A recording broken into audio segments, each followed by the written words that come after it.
welcome to Reality Tea Times 2, the podcast where we discuss all the trash reality TV we love to hate.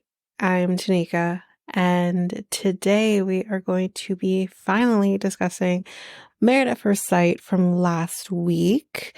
Now, I know we have already seen Decision Day for some of these people, but, well, for most of these people, but I still wanted to ensure that I got this episode out to you. Like I said, I have been dealing with some, under the weather type situation, not sick, but just some peskiness that my body's deciding to put me through this week, which has been horrible. But I still wanted to get this episode out. It was a pretty good episode, so I still wanted to get this out to you. I was thinking of combining this episode with the most recent one, but by the time I do all of my notes for my other shows and everything like that and get those out to you, we might be behind again on this episode. So I chose to get this out to you, and you should hopefully have the most recent episode by Monday. So that's what we're going to do. But I'm going to do just a quick announcement. So Below Deck, I have said that I do want to do quick little, bonus episodes that we did with Below Deck Med. I think what we're going to do is just wait for Love is Blind to be over and done with before I start hopping in with Below Deck. So with that being said, we're probably going to start Below Deck. I think we're now on episode 5 of Below Deck. So I think what we'll do is we will hop in with doing bonus episodes again with Below Deck on with the 7th episode, I believe, if that's correct. That's what we'll do. I will say this season has been good so far. The bosun is a hot mess. Fraser is everything that I need. I love him. I love when he talks to himself. It's great. Barbie is, well, she's a Barbie. Zandy's great, and Kat, well, and Ben is pissing me off. So that's basically that with how I feel about the season so far. I also think Captain Carey's been doing a pretty good job, He definitely likes to go on his adventures, so, we're doing great. But I will get back into doing my thoughts and feelings again on those episodes, with bonus episodes again. I will start those back up in about 2 weeks. So that's what I'll do. But with that said, let's hop into some hot gossip before we hop into the episode. So, actually, before we hop into the hot gossip, I just want to say we do currently have a poll going on right now on my Twitter account on who you think Jess could be dating at the particular point in time, due to the context clues that we got from the interview she did with Nick Viall, which all of that information is in the beginning of the last episode of Love is Blind. So if you want to go take a listen to that, just see what context clues, hop over to Twitter and let me know who you think Jess could be dating. So yeah, that's there. I am also going to be doing another poll on Twitter for Bachelor, now that I have seen Bachelor, the hometown dates. I do know how that turns out. And so with that said, I will probably be releasing the poll for that. We're going to be doing who do you think Joey's going to end up with, as well as who do you think the next Bachelorette is going to be. I'm going to be putting out those 2 polls once the Bachelor episode is released. So you can also look out for that. But in the meantime, you can definitely take part in the Who is Jessica dating poll. And there's also pictures in another post that you can reference. So yeah, let's get into the hot goss, like I said. So Jimmy has some choice words with the whole EpiPen of it all that was said to him by Jessica in the pods and during the breakup, which is one of the best moments. He said that her choice of words is cemented in his mind. And he set up all of this in a recent interview with Extra. Kind of shows that he's kind of not over it. As for why he didn't respond to her speech in that moment, he told the media outlet, quote, "I don't need to make Jessica's ego any bigger." Boy, she's good. She doesn't need you to make her ego any better. I'm just saying. Anyways. He also makes it clear that he was not leaving that door open to pursue something down the road with her, but her speech did leave him curious. Well then, sir, come on. Stop it with you. Stop with the nonsense. He said, "I did love Jess, and I had really, really strong feelings for her, and I was extremely curious to see what she looks like. Naturally, we're human." He also has a message for fans for the show who claims he fumbled the bag by not proposing to Jessica, and he says he doesn't regret choosing Chelsea. Again, this is me kind of coming into this not knowing how things turn out with the episode. I have not yet seen it. I have to get through other episodes first. I try to do my notes due to, when the episodes air, but I'm hoping that I can find out exactly what happens very soon. But yeah, that is kind of that with the how Jimmy feels about the EpiPen heard around the world. So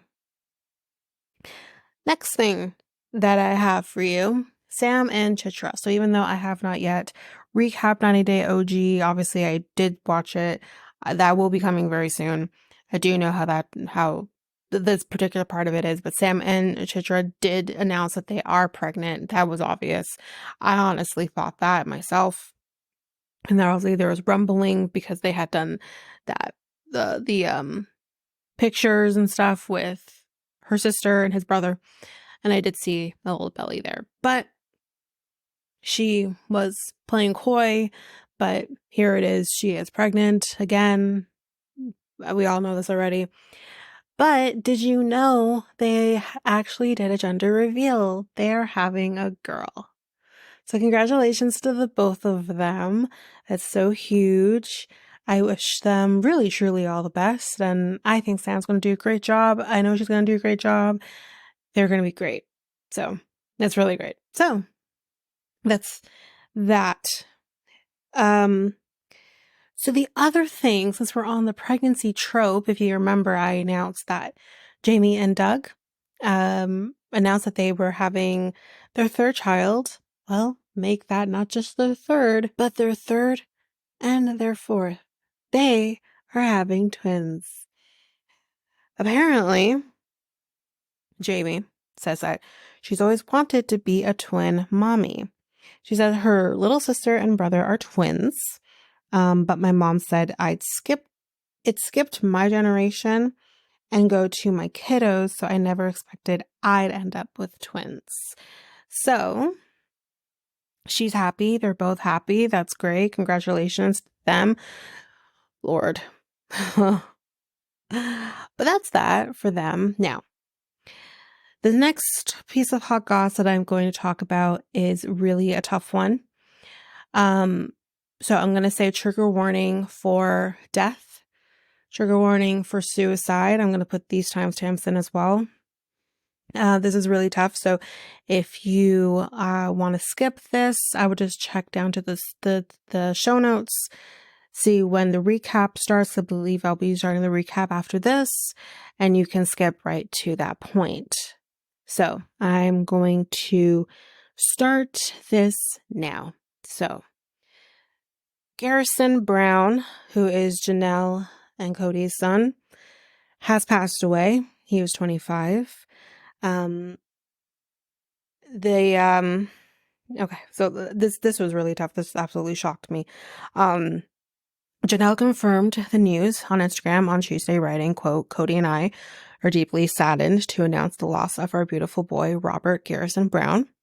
He was a bright spot in the lives of all who knew him. his loss will leave such a big hole in our lives that it takes our breath away. We ask that you please respect our privacy and join us in honoring his memory. Cody also posted the same statement on his Instagram account as well. So there's a little bit of information as to the situation surrounding finding him. Lieutenant Charles M. Hernandez II of the Flagstaff Police Department confirmed to People on March 5th, 2024, Flagstaff police officers responded to a report of a death inside a home. The FPD confirmed that Garrison's brother, Gabriel, who's 22, discovered Mr. Brown deceased in an apparent suicide. Lieutenant Hernandez's statement continued, "At this time, there is not any indication of foul play, and detectives from the Criminal Investigations Division are investigating." TLC also issued their statement to People, saying, quote, "We are devastated to hear of the tragic loss of Garrison Brown. We extend our deepest sympathies and heartfelt condolences to the Brown family at this difficult time." So yeah, that is I'm sure you can probably hear in my voice the emotion in that. I feel for everyone who is hit by the loss. Obviously we don't have a lot of information. Obviously we, as the outsiders, do not need to be privy of any information. I feel for Gabriel being the one to find his brother in that way. I feel for Janelle having to lose a child, and he was 25, he's a baby. No parent should have to bury their child. I feel for Cody as well, in the same respect that he also has to bury his child.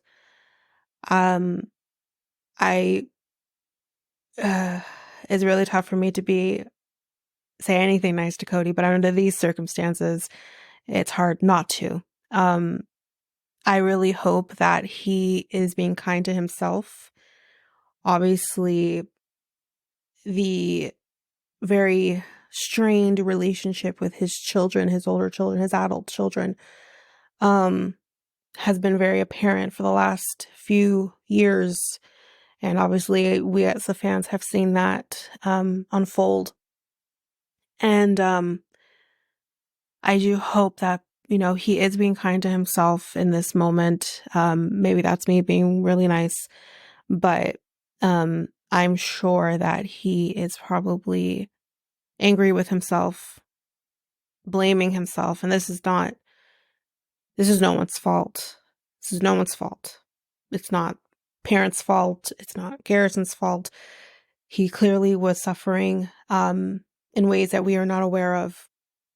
So I really do hope he's being kind to himself in this moment. I do also hope he uses this and takes this as life is too short to not be in all of your children's lives. I hope that despite the way Garrison left this world, that he is at peace. And my heart and my condolences, all of that goes to the Brown family, and I hope I guess we will see this somewhat unfold on the next season, because that has been confirmed, at least by Christine, that we are getting another season. So I guess we will see this unfold at that time. Maybe we won't. I don't know. Depends on when season started being filmed. If it's still in the process of being filmed, we don't know. But nonetheless, please be kind to the family. Please give them their privacy while they go through this. I can't even imagine what they're going through.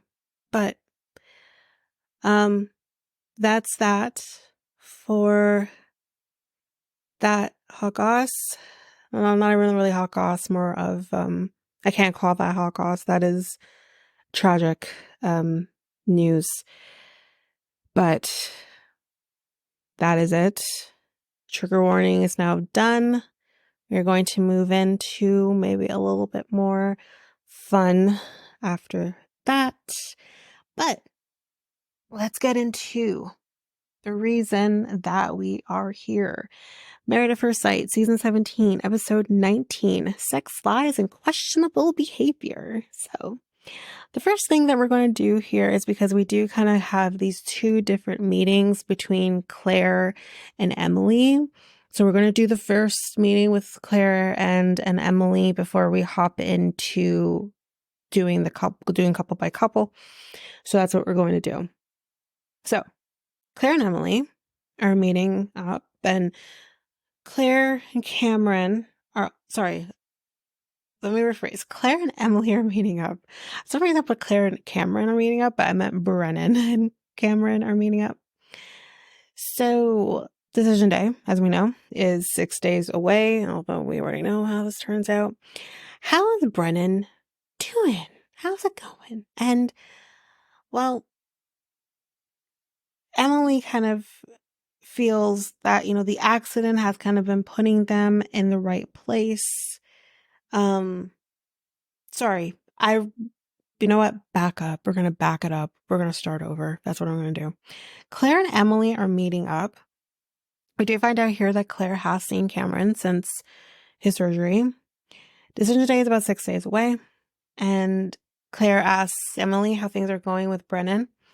Emily feels that the accident has definitely been putting them in the right place.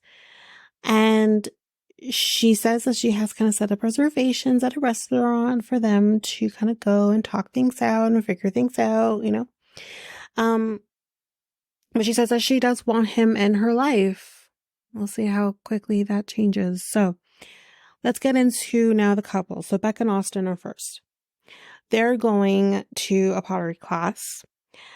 Becca kind of questions if he really does like her, because on camera he's great, he's affectionate, he shows all of these feelings that he has towards her, but then off camera it's kind of like the switch kind of turns on, turns off really, and he doesn't seem as interested on wanting to build that off-camera chemistry in the same way that he does when the cameras are on. And she tells him how she's kind of feeling about this. And he says, I do like you. And he says, I need you to trust what I say. But here's the thing. And I understand why she's so hesitant with him. It's because, Austin, your actions speak louder than your words. You can talk as much shit as you want about how you feel or whatever, but as soon as you put those things into action, they are more believable. And right now, your words are saying that you like her, but your actions are showing that maybe you're not as invested. That's a problem. So I do see what she's saying. And that I wouldn't trust just your words. No one really should trust anybody, just their words. Your actions speak so much louder. So, she says, I think he likes me as a person, but in that romantic way, she isn't sure. He says he does like her and he is sorry. He isn't expecting that, that she kind of feels that way. But apparently, he will kind of get into these moods. And one of example that she kind of gives is even if she's he's loading the dishwasher and maybe she kind of changes how he loads the dishwasher, he will kind of be a little bitch about it. But I'm the same fucking way. I think there are so many people who are the same way. I have my way of loading the dishwasher. So if someone comes along and puts something in a way that I wouldn't think makes sense, I'm going to change it. We're all guilty of that. So the fact that he is kind of up in his feelings because she, God forbid, may change how you load the dishwasher, get over yourself. Really and truly get over yourself. That's just, yeah. And also he leaves the dishwasher open. Why are you doing? So this also confused me too, because if you're leaving the dishwasher open, are you leaving it open while you are loading the dishwasher up? Or are you leaving it open, walking away, and then putting, like, I think it's a hit or miss with the dishwasher being left open. If I'm the only person in the area, if I'm the only person who's in the kitchen, because again, we have a small kitchen in my house too. If I'm the only person in the kitchen and I know that I'm just kind of doing the easy way for me is to kind of go through each dish, not necessarily go through the dishwasher first and then do the other stuff, then I'll leave the dishwasher open because I'm not going anywhere but the sink and no one's coming in the kitchen. But if you do have people in the house who may come in and out of the kitchen, and really and truly, like, there's no space for someone to move in my kitchen. Like, literally, the dishwasher opens up onto the fridge. And even then, like, when that's opening, like, it's hard to visualize, but there's no space for you to move between open dishwasher and the fridge. So, in that case, you close the dishwasher, close the damn door. But anyway, he asks, do you think that my arguments are combative in nature? And she says, yes. Now, here we go. So, she says that it does feel that way sometimes. And he just wants to think of himself sometimes, that she says. And it's like, that's okay. Like, you could do that. But sometimes it'd be great if you could think about me too. And he thinks that maybe, he probably could do that, whatever. But she says, I know you do. Sorry. He says that sometimes he just wants to think of himself, which is fine. Think of yourself in time. But there's times when you think about the other person. That's basically what she says. Think about me too. Like, that's not too hard to ask. He also says, well, like, your exes have been, like, passive. And maybe that's what you need.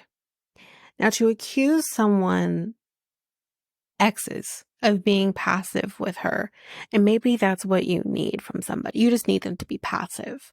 And that's kind of like a hit at someone too, because you're basically saying you have a controlling attitude, or you have a stronger personality, that maybe you just need someone that you can walk all over. That's not a nice thing to kind of feel either. So then while they're doing the pottery, right? She gets up. She says, I'm cold. She gets up, gets a jacket. She doesn't want to get a jacket. And she's like, can I use your jacket because yours has fleece lining? And he's like, oh yeah, cool. Yeah, sure. Get my jacket dirty. But that's fine. She then turns back around, puts his back, and gets her jean jacket, which really and truly isn't going to help her feel warm. Right? And he's like, well, I said it was okay. You didn't have to go back.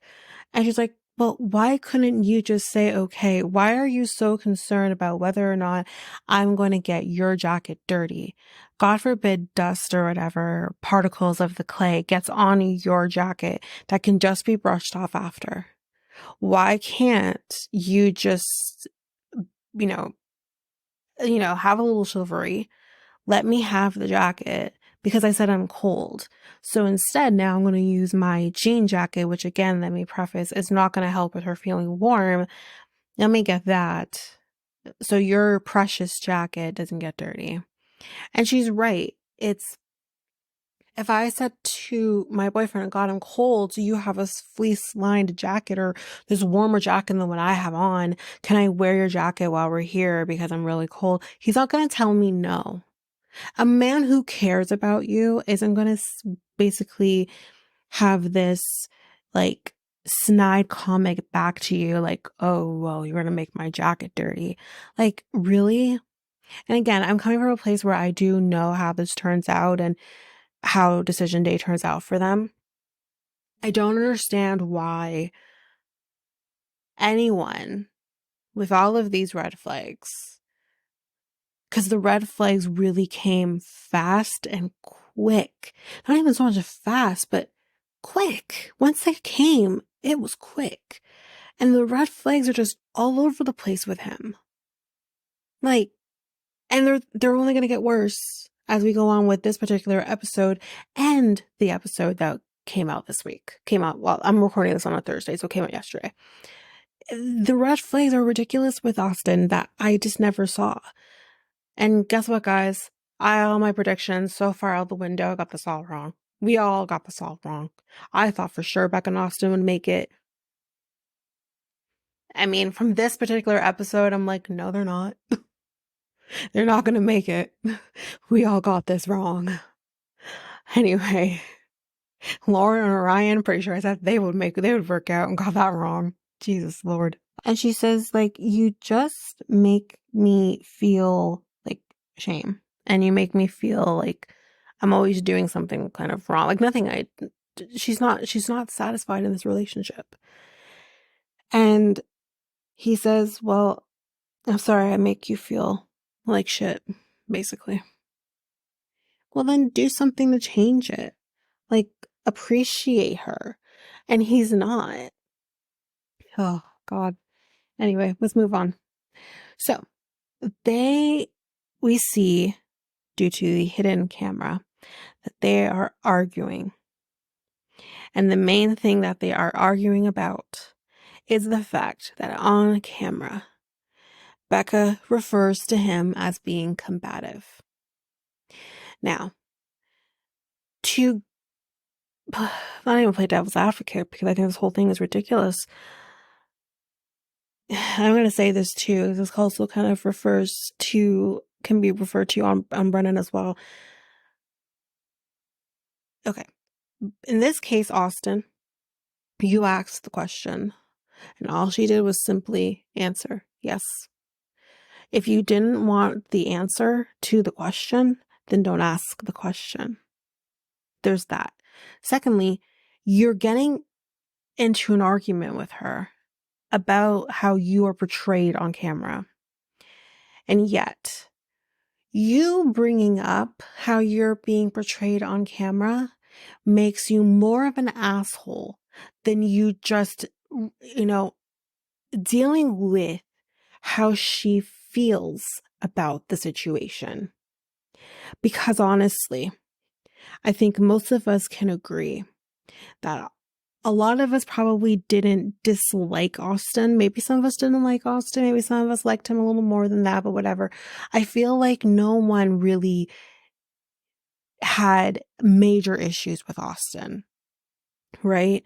He seemed to care about her. He seemed to, try to validate her in ways that she needed him to validate. The main issue with them, was the religion, but that seemed to kind of be backburned for a little bit. And then the main thing was the intimacy. So with that being said, we're not going to hate you, Austin, because you're not fucking your wife. We're just going to think it's a little weird. That's what we're going to think. So the best thing for him to have done, and then Brennan, I'm also talking to you, the best thing that you could have done in this situation was just address the issues that Becca is facing. Brennan, deal with the things that you have an issue with directly with Emily instead of playing the card of, well, I'm not going to tell you because I don't want to look bad on camera, because you look worse on camera. I hope that people who watch the show, who apply to the show, use this particular season as what not to do, because this makes you look 10 times worse. And it's really true, like kind of bouncing back and forth here, but I'm not really giving anything away by saying this. One of the people say in this recent episode, last night's episode, all of the men on this season, this show, are more concerned with the optics of the show instead of worrying about the feelings that their wives are experiencing. That is a fucking problem. And all it does is make you look worse. But that is what they're arguing about. He is more concerned about how people will see him. He's like, I do care about how you feel, but like, people are going to think I'm combative. No, people are going to think that you asked her a fucking question for which she answered, and you just didn't like the fucking answer, you fucking idiot. That's what people are going to think.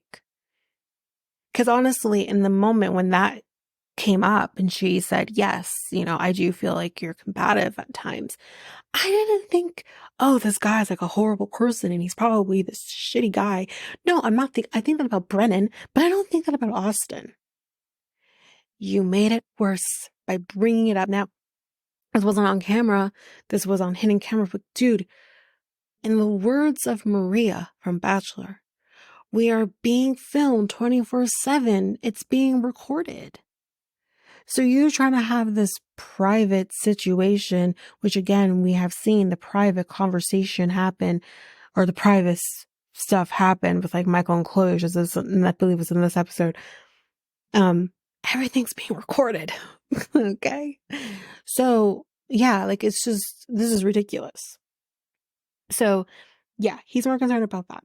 And he's like, I've never been called these words before, like combative. You've never been called combative before.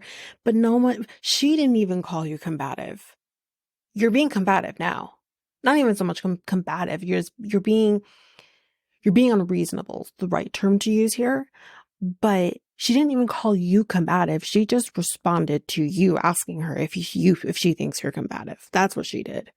That's what she took off her, but that's the wrong thing to do. But anyways, he's like, millions of people are going to see that about me. And he thinks that she purposely did this to make him look bad on camera. Like, so she is this manipulative bitch who is trying to make you look like shit on camera when you were the one who asked the question. Oh, but she's doing this on purpose. Fuck you, honestly. Anyway, this is the part that hurts my heart, and I see this again in last night's episode. She apologizes for her part, and by like, Becca, you did nothing wrong. There's nothing for you to apologize for. He asked you a question, you responded. You're telling him how you feel about a certain situation, and he wants to talk about how this makes him look bad on camera. Where the fuck did I'm sorry, I'm going to use this term. I know some people may not like this term, so trigger warning for me saying a word maybe people don't like. Since when did we find men who are pussies? Really and truly. Actually, I shouldn't even say that. Pussies are stronger than this. We take on a lot. We take on men pounding the shit out of us with their dicks. We deal with delivering babies out of this thing, and somehow it still manages to stay up and together, even if, like, somehow we manage to make that shit just go back to some form of normal. Like, pussies are stronger than this shit. These are just a bunch of pansies. What is happening? We are on 17 seasons of the show. Never have I seen men so concerned about how they're going to look on television. Are you kidding? We had Trash Man who's up in here talking about how, oh, I want a girl with a big ass. Oh, but let me fuck Paige because, like, I'm not really attracted to her, but I'm still gonna fuck her anyways. And then I'm gonna have my girlfriend Mercedes, who may or may not be pregnant with my child, who I may or may not have had sex with, like, a week before I came on the show. And, like, he didn't give a shit about how he looked on camera. You know what I mean? Like, since when? But anyway, she's apologized, like I said, and then she goes into the room because she has to get away from him. So, both Austin and Becca are meeting up with their respective friends. In a nutshell, they basically talk about the things that were quote unquote said about the combative and whatnot. And Becca is choosing to be 100% on camera now because she's like, I've been holding back not being my authentic self through all of this, and I'm tired of it. I want to be upfront about it. And she should. Listen, the women are coming out of the woodwork on this show, on this particular episode especially. They're like, enough's enough with this bullshit. These men can fuck off. And I'm loving it. And I'm so happy that kind of continues. For a minute there, I got a little worried, but it kind of continues on throughout the next last night's episode as well, where they're just like, fuck you, men. A round of applause for women yet again. Okay. So, yeah, she's like, I'm tired of doing this. That bothers him that I'm being 100% on camera now. Becca's just tired. And she just isn't going to keep pretending anymore. So good for her. And the next thing that we see, she tells us that Austin has left the apartment. He left about 4 hours before, with all of his stuff, by the way. And she's like, before she left to meet up with her friend, all seemed well. He was affectionate with her. He kissed her, said, whatever. She felt like everything was normal. And then when she came back, things shifted. Because with his conversation with his friend, it was kind of like, oh, like, should I, like, keep doing this? Like, that's kind of how he was, like, maybe I'm not being true to myself. I don't know. Darn. Like, that's how basically it was kind of coming across with this conversation with his friend. So she's kind of wondering, like, what the fuck changed? So he basically got there, was being kind of cold towards her, packed up his shit, and left. And yeah, and she's sad about it. And this is the day before decision day. So, yeah. She also kind of said, which was actually very true, she's like, he is so concerned about the optics and everything like that, but at the same time, he wouldn't be combative with his person, and yet he is with me. So, and again, that is, again, very true. Someone would be so loving and affectionate with their person. You don't give two shits about the person that you're not with. So, right? Who isn't your person? Anyway, that is it for Becca and Austin for last week. Let's jump in with Chloe and Michael. So, Dr. Pia is here. We're going to talk sex, y'all. Okay. They have been doing well, and communication has been also very deep. But Dr. Pia kind of says, like, I did both of your home visits. I was fortunate to be doing both of your visits, and I do know that both of you kind of are kind of out there. You know what I mean? I mean, my girl Chloe has a vibrator right there under her bed just in case. Right? Which is great. Yeah. And they both say that they are both sexual people, but they're definitely connecting on the emotional level before they kind of hop into that, right? But things are going great. They are definitely exploring each other. Definitely are. On the one night, for example, it definitely looked like Chloe was giving him a handy. Just, yeah. I mean, explore. Yay. But Dr. Pia asked, like, what is the next step? What's the next step of this? And Chloe does say, bow chicka wow wow. That's kind of what she would hope the next step is. And Dr. Pia does ask, well, what does bow chicka wow wow mean to you? Girl, bow chicka wow wow means she wants to be riding that dick. Don't act dumb. You are a sex therapist. You know what bow chicka wow wow means, okay? Don't let them have to spell it out. We all know what bow chicka wow wow means. Okay? Anyways. So, they are definitely very comfortable with each other because Chloe sleeps in the nude with Michael just right there beside her. Okay. They're definitely light years away from half of these people who are literally 8 weeks in. But Dr. Pia says, okay, well, since you guys seem to be comfortable enough to sleep in the nude with each other, have you guys masturbated with each other? The answer is no, they have not done that. So Dr. Pia says, okay, well, I have some homework for you guys. How about you guys go to a sex shop, pick out 3 different things that you would actually use, and come back home and masturbate. Use them. Well, they're definitely going to do the assignment. Because then in the next scene, they're at the sex shop called Vanilla Kink. That's an oxymoron.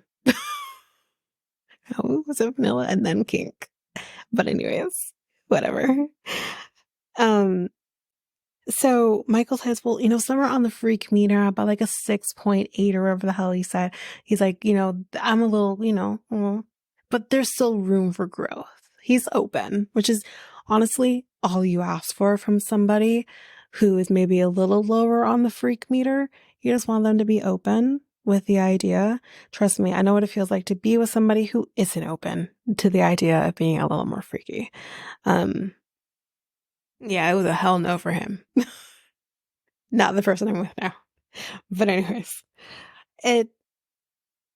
so he's like, I just want someone to kind of help me kind of explore that freaky side of him. So, he's ready to do this. So he's exploring, picking up paddles, testing the paddles on himself. And then there's like this weird, like, Iron Man glove thing that, like, she's like killing herself laughing, watching him put it on. It was like the weirdest thing. But anyways, he picks up a clitoral stimulator and he's like, it does like a it was just like weird like noises that he was making.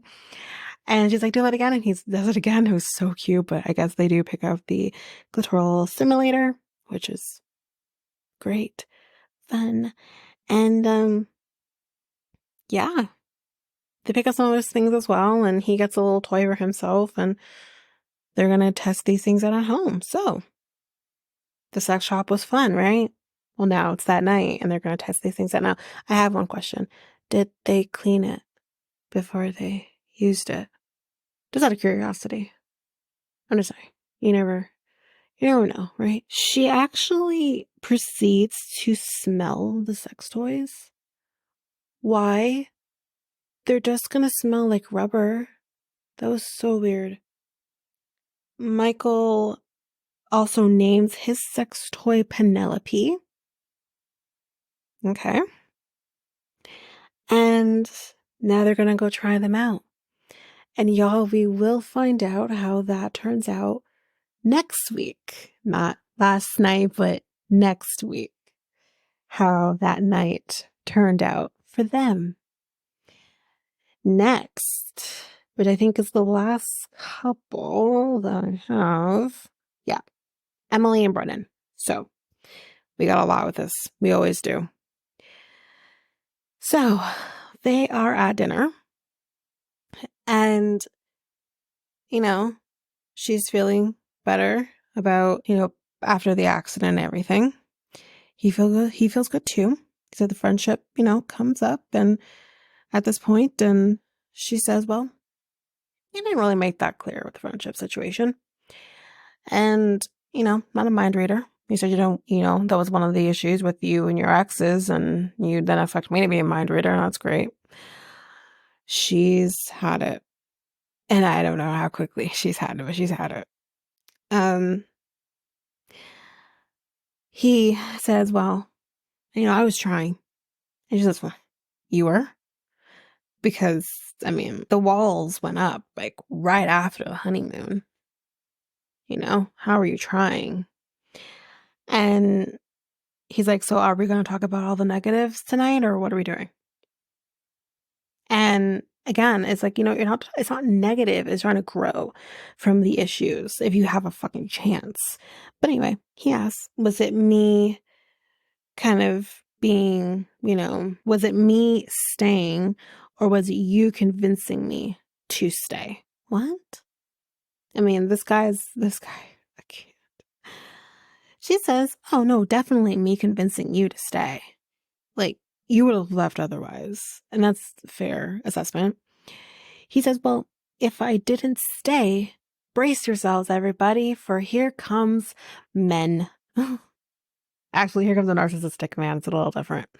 He says, well, if I didn't stay, you would have died. What?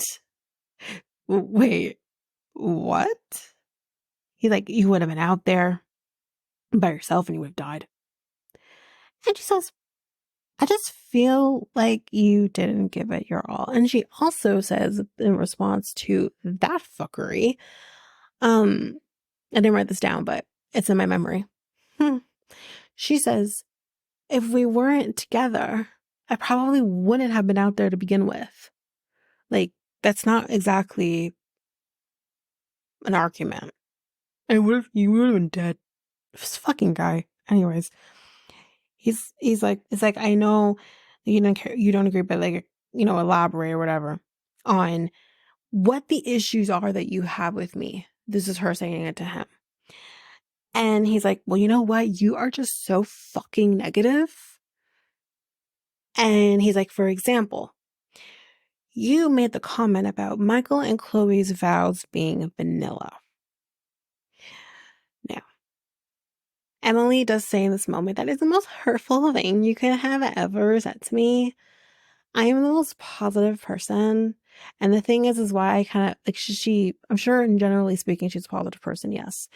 But the constant her saying between this episode and last night's episode of her saying, I'm the most positive person, it kind of gives me the same vibes of what's her face. But she says, like, I'm a nice person, kind of the same vibes. But the one thing that I will, and again, this is a fucking cop-out because that situation with the vows happened long after he chose to act like an asshole during this situation.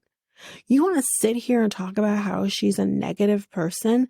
Asshole, my girl's hair was knotted together during the honeymoon, and my girl powered on through her knotted fucking hair and actually like cut part of her hair. But she's negative. Oh my God. I'll get to a little more why I keep saying that. Like what I really think he wants to say, but he will never say it. But when it comes to the comment about the vows, she did say that. It's right there on camera. She did say that their vows were vanilla, and it was an unnecessary comment to make, but I wouldn't necessarily call that negative. I would more call that her being a little bitchy, a little mean girl-ish a little bit. But even then, like, I don't think she's a mean girl. I don't think she's negative. I just think maybe she can act a different way in front of other people, but that doesn't mean she's negative. Such an asshole. But anyway, at this point, she does get up and she walks away. And she is obviously crying.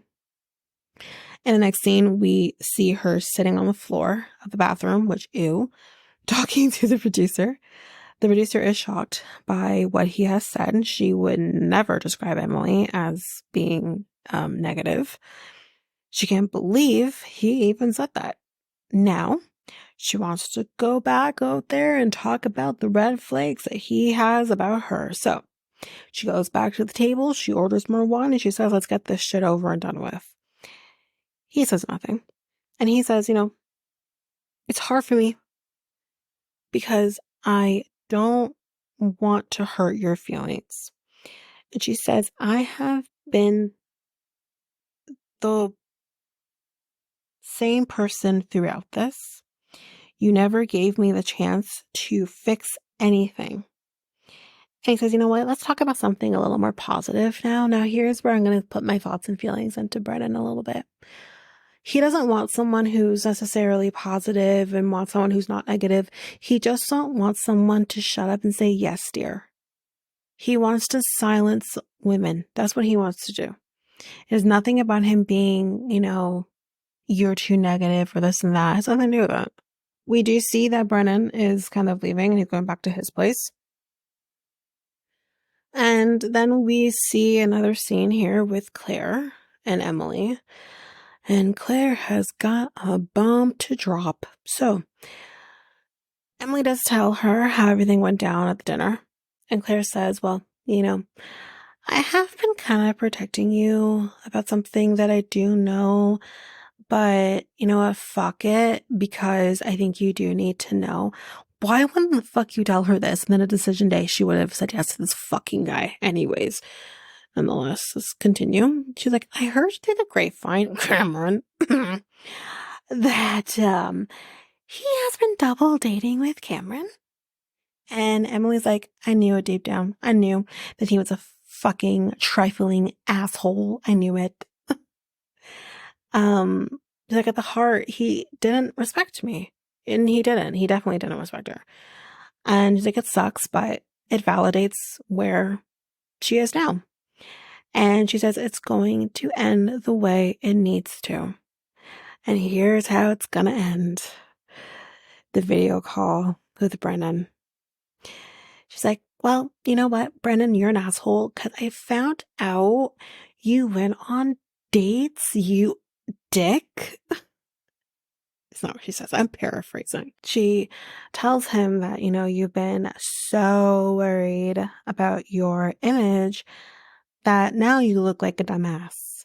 He says, well, it's not true. The fuck it's not. And of course it's true. But anyway,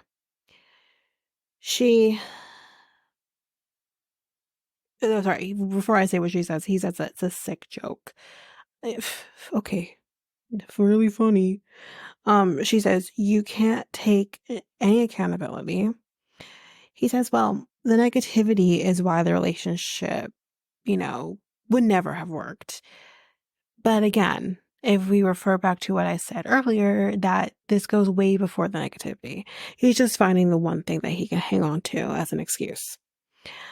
But she's like, okay, sure, blame me for your fuck ups. He says, I have been loyal to you the whole time. I'm sure. He says, if that is how you feel after I, wait for it, saved your life, then cool. So he basically wants her to bow down to him because he saved her life. Guess what? The fact that you quote unquote saved her life is no longer this amazing thing that you did because you're wanting recognition for doing a simple human thing by going to someone's aid in their time of need. Narcissist, like I said. Anyway, he says, if that is how, sorry, I said that already. Well, I'll just get my shit packed and get out of that place. So peace. That's what he's going to do. He's going to come by later and get his stuff. So, but before he does that, all of the women are meeting up, sans Lauren, but they're all meeting up and everyone's asking about how things are going and everything like that. And Emily talks about Brennan, quote unquote, cheating, because I don't really refer to as cheating. They're barely in a relationship, but anyways. Plus, he just wants a woman to shut up and smiles. There we go. He wants a 50s style wife. Becca says that Brennan would actually make Emily delete video cams if it didn't reflect him in a good light. And apparently Emily told Becca this. Whoa. So this guy was not only controlling himself in terms of what was portrayed of him, but he was also controlling Emily and the things that she would say. So he was at all times controlling the narrative. That's fucked up. That's really fucked up. And manipulative. So Becca says, these men really only care about the optics. Again, that comes back around again later. But Austin won't let go that I said he can be combative. So we're talking about that. And dismissive as well. But we can all be that way. That's what Chloe says. We're all capable of being combative or being dismissive. We're all human. Those little things happen. Those are human things. The comparison between like what Austin is doing versus what Brennan is doing are light years different. Like Brennan is legitimately a narcissistic, manipulative asshole and is well aware of what he's doing. Austin, I really feel, is not trying to downplay Becca's feelings, but he's so in his own head that he can't look past, well, the optics. So, yeah. And she says that I got, two different Austins. They got the camera Austin, the off-camera Austin. And she's like, if I'm getting ready, he tends to not compliment Becca and how she looks. If she's doing like her makeup, for example, he's looking at himself. She says that. He looks at himself. He doesn't look at me. That's a red flag again. As far as I'm concerned, like if a man is watching you getting ready at all stages of getting ready and nothing is kind of arousing some sort of affection towards her, whether that be physical affection, verbal affection, whatever, he's not doing that, that's a red flag. So, she says like he's great. And he says that this is going to be a running theme through this episode, or not really so much a running theme, but a sentence that she says not only in this episode, but also in the next one, which I really am curious what she means by this. But she says, Austin makes this world a better place. How, when, what is he doing that is actually making the world a better place? Are you saying that because just his mere existence in this world is making it quote unquote a better place? Or is he actually doing something? Because then in that case, if it's just mere existence, then he's just really and truly just this bright spot in your world. But he's not necessarily a bright spot in the whole entire world that's affecting everybody, Because that's what I feel like when someone says making this world a better place. I feel like he should be doing some sort of humanitarian type cause or work or something that makes that somewhat plausible. But I don't quite see that. But anyway.